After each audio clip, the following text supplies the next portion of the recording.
Event number 1 lasts 20 minutes. It's composed of two 10-minute WODs. For WOD number 1, A and B are going to be doing push-ups, butterfly sit-ups, and overhead squats. They're going to be following that rep scheme: 3, 5, 7 for A and 3, 5, 7 for B.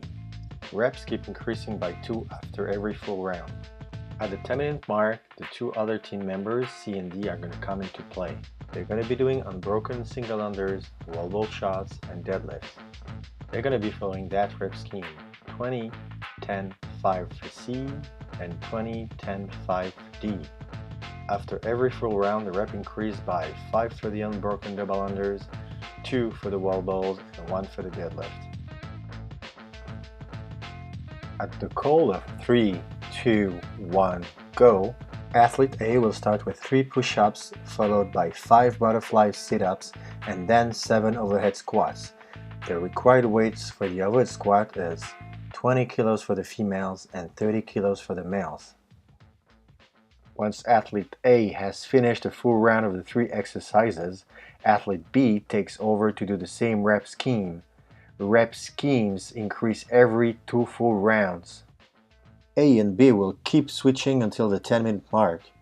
It's now time for C and D to come into play for WOD number 2.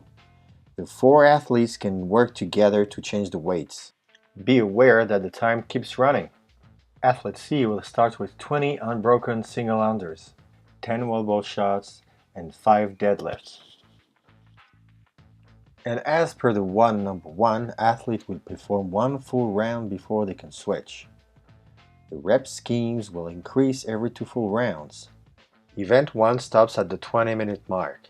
The final score is the total of reps from the WOD number 1 and the WOD number 2.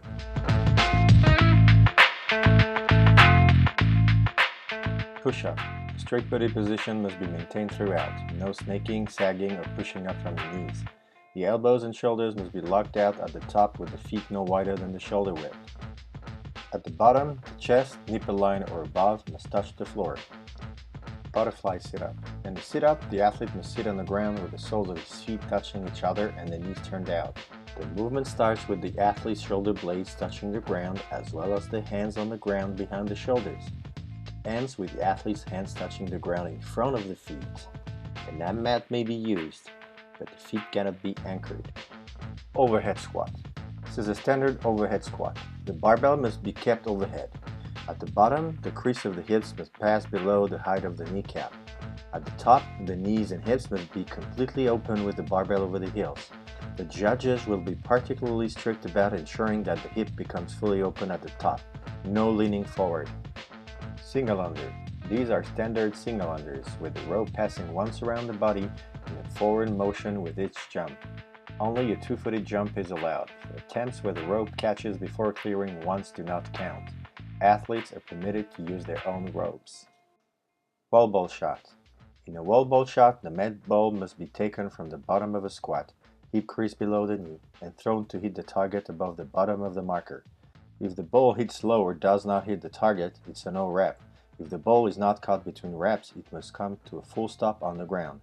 Catching the ball bouncing off the floor is not permitted. The athlete must hold the med ball in front of the body. Resting on the head is not allowed.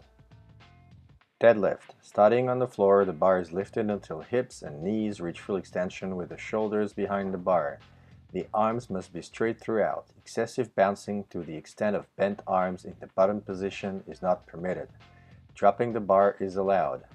The hands must be outside the knees, and a sumo deadlift is not allowed.